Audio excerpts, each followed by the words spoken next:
Students, whatever homework is given to you, you have to submit it on the very next day between 8 am to 1 pm to the given WhatsApp number, and it is compulsory to submit your homework as your attendance will be marked on the basis of your submission.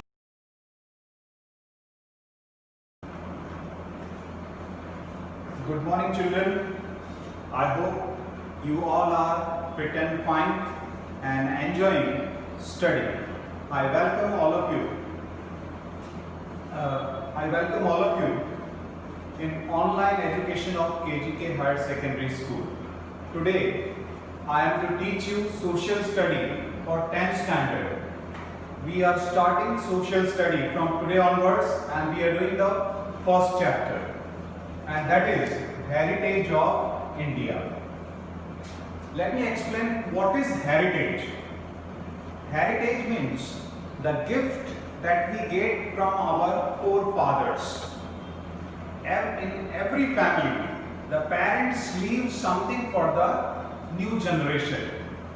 For example, we get house, we get cars, we get property from our forefathers. So whatever is received by a young generation from the old generation, that is called what? Heritage. And we are thankful to God that we all are Indians, and in India, nature has given us so much abundance of heritage. Before we start the chapter, let us talk something about the present situation. Recently in the newspaper, in all television channel, we saw that Chinese people, Chinese soldiers entered in the border of India. They invaded us, and because of that, well, there was a tussle between the Indian soldiers and the Chinese army. Now, why that happened? Why China wants to occupy the land of India? This has happened in recent time, but let me tell you the history of our country. People from different countries of the world, people from Africa, people from Europe, people from different countries, different continents of the world, they came to India. They came to India to rob India. You might have heard that in ancient time, India was known as the golden bird. It means in India, prosperity was there in past, richness was there in past. And to loot all these richness, to rob all these richness and prosperity, the invaders attacked on India many times. So this has happened just because India was rich. India has been rich since past, and even today there are countries like China, there are countries like Pakistan who wants to attack India and to occupy some of the states of India, because India is very rich. About India, in beginning of this chapter, one shloka is written that is quoted from Vishnu Puran. Let me read out the shloka, and then after I will explain you the meaning of the shloka in English. Uttaram yat samudrasya himadrasya dakshinam varsham tad bharatana bharati yatra sansati.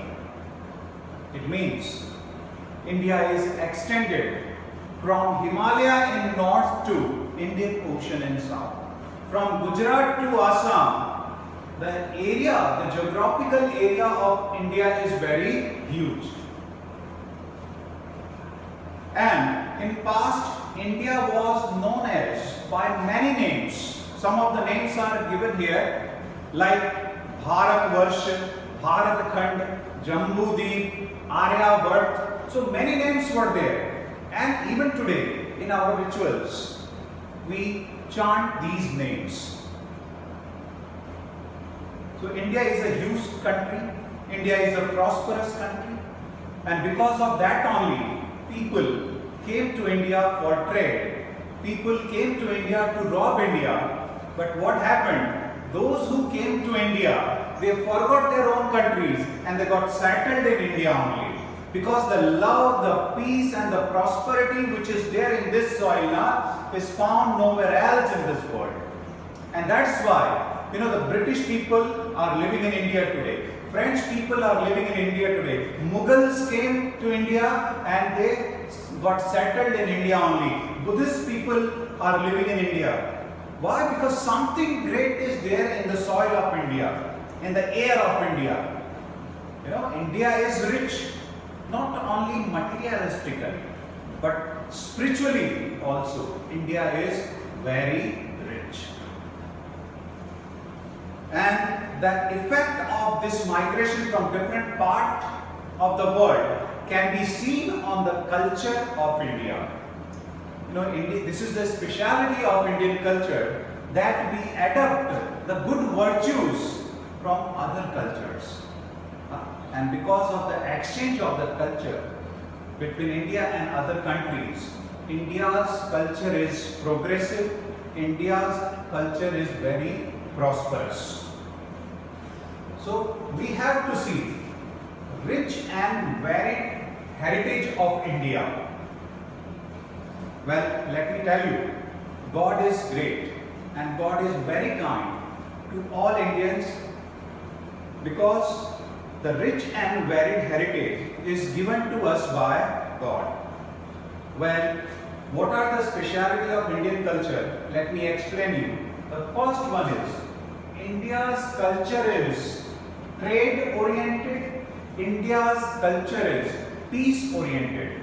Since ancient time, Indian people have been going out to other countries for trade only. You might have heard that in ancient time, the velvet of India was world famous. The merchants of India went to different countries to do the trade of spices, cotton, velvet, etc. So India's culture's first attractive characteristic is what? That it has been trade and peace oriented. And one more special concept is found in culture of India, and that is what we believe in, Sat Chit Anand concept. We are peace loving people. India has given a message to non-violence to the people. We never attack on any other country. We don't want to occupy the land of different countries. We are happy with what God has given us. Then, as I told you, that Indian culture has got the ability to adapt good characteristics, good features from the different culture of the world. And because of this exchange of culture with many countries, India's culture is very rich, India's culture is very prosperous. Since from Indus Valley civilization, you may be knowing that, India's civilization is one of the most ancient civilization in this world. And in those times, it was known as Indus Valley civilization. Since those days, the culture of India has been appreciated by all countries in this world, and especially, the concept that we have given to the world, like non-violence, like universal brotherhood. We believe in Vasudhaiva Kutumbakam.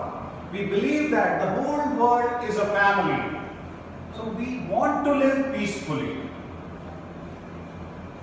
And India's culture is always enriched by the intellectual people, the ability of the people, the talent and skill of the people, and with the help of that, the Indians have been contributing in the richness of the culture. So many number of scholars, thinkers, artists, sages, hermits, scientists, historians, they all have contributed in the growth of the culture of India. After that comes the meaning of culture. What is culture? I have been speaking again and again the word culture, but let me tell you what is the meaning of culture. The the definition of culture is very huge.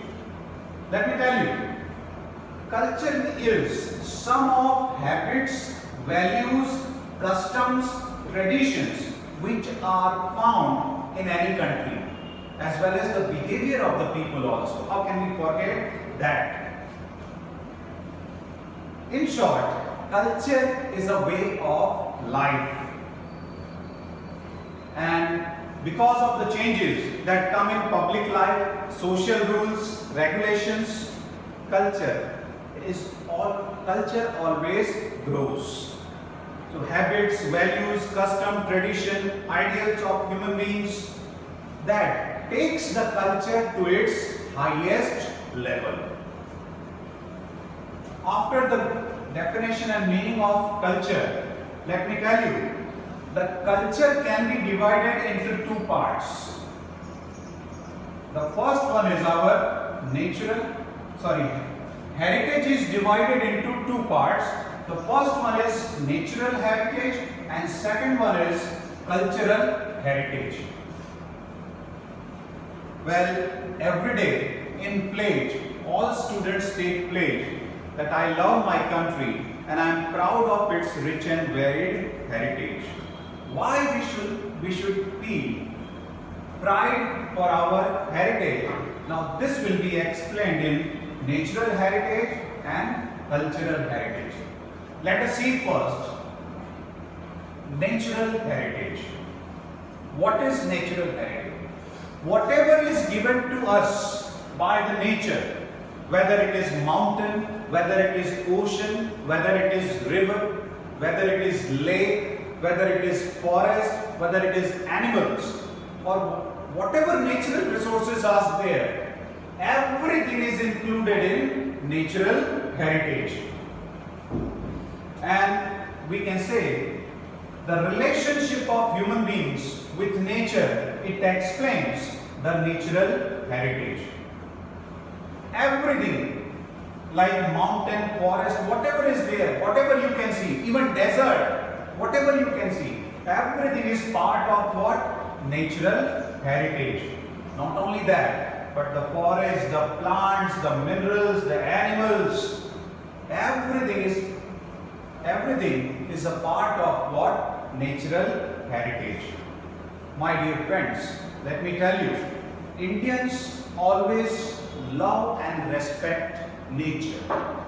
We worship the nature. And this is a unique feature of our India. Well, our association with nature is very old. We love animals, we respect them, we worship them.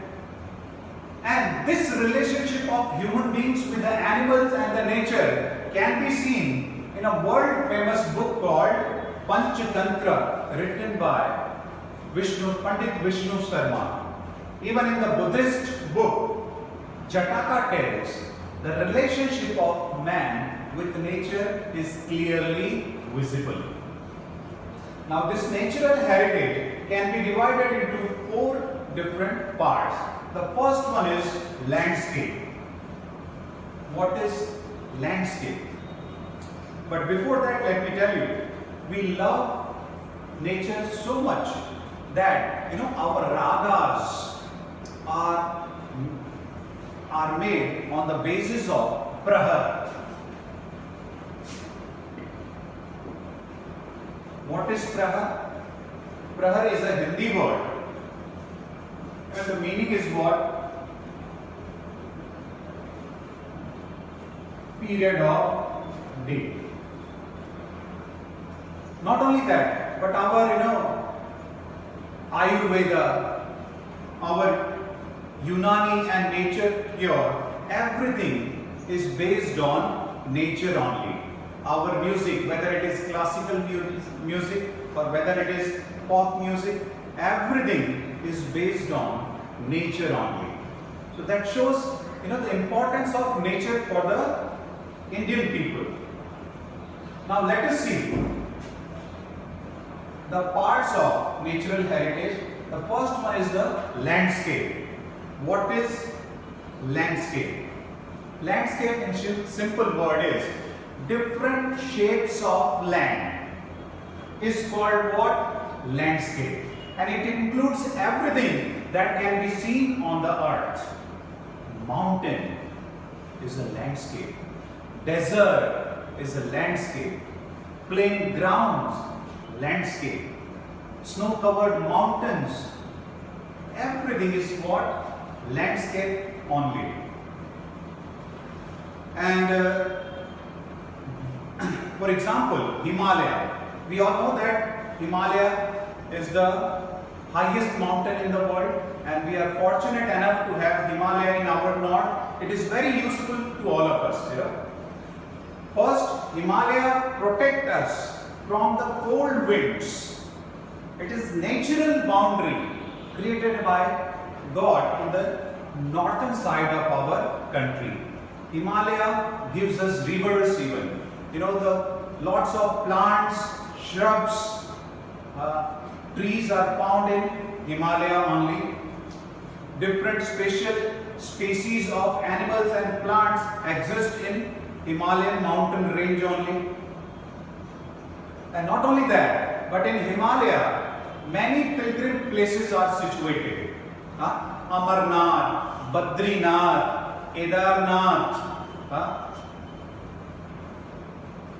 Nanda Devi. These all are situated there in Himalayas only. So Himalaya holds great importance for the people of India. Second is rivers. In India, so many rivers are found. We all know that. The holiest river of the world, Ganga, flows in India only. Apart from Ganga, Yamuna is there, Brahmaputra is there. Sapta Sindhu rivers are flowing from Himalayas only. Ravi, Jhelum, Satluj, Godavari, Kaveri, Krishna. These all are the very important rivers for India. And let me tell you, the rivers are very important because if you see the civilization developed on the banks of rivers.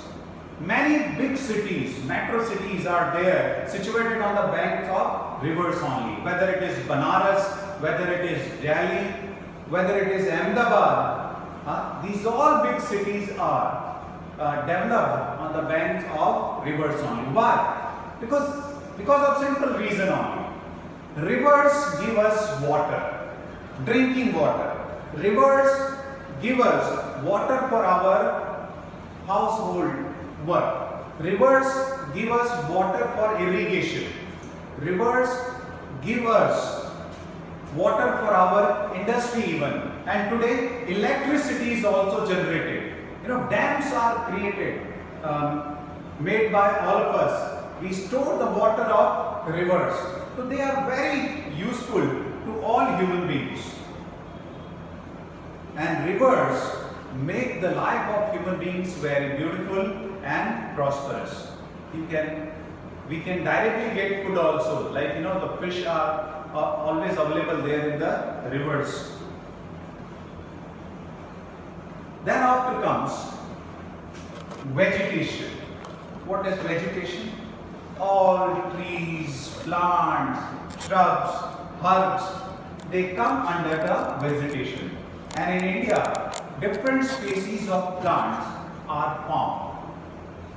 And Indian people, they are environment lover. Since ancient time, we love environment. We love the flowers, we love the shrubs and plants.